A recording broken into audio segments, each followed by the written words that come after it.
Mga nagpapakonsulta sa Animal Bite Treatment Clinic sa Naga City General Hospital, nagpapakol subuot sa sanggatos na pasyente kada aldaw.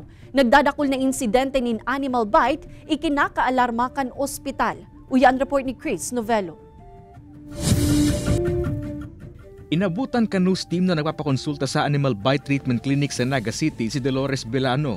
Enero 19 ka nakagat ka nin Ido ang 13 anyos na makuapo kay ni. Pinasiguro na subot niyang mapabakunahan ang sa makuapo nga ni makali kay sa rabies. Si Ayam, normal naman, wayo man siyang nararamdaman na dahil man nagtatamlay.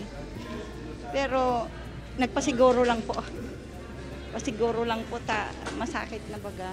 Siring ni Dolores, nagkapira pa ang nagpapakonsulta asin nagpapabakuna sa Animal Bite Treatment Clinic ang nasabing ospital. Nasa sanggatos na pasyente na may iba-ibang edad kada aldaw ang nagpapasiring digdi para sa consultation asin papabakuna din anti-rabies na kinakaalarma kan manihamento kan ospital.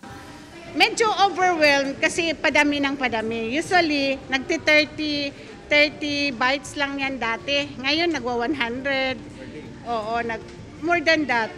Maghapon yan per day. Oo. Sa ibong kaini, pigserto man kan ospital na may bastanting supply kan anti-rabies vaccine para sa mga pasyente. Sa datos man kan City Veterinary Office, naghuros ang numero kan rabies sa syudad sa anom na kaso kan nakaaging taon kung ikukumpara sa 12 na kaso kan taong 2022.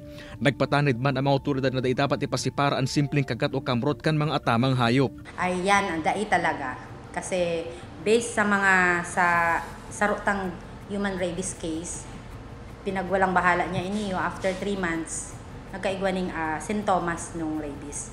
So iyo to si kinagadan niya. Kaibanan si Carlo Abonita asin Jovel Obiso, Chris Novello, Balitang Bicolandia.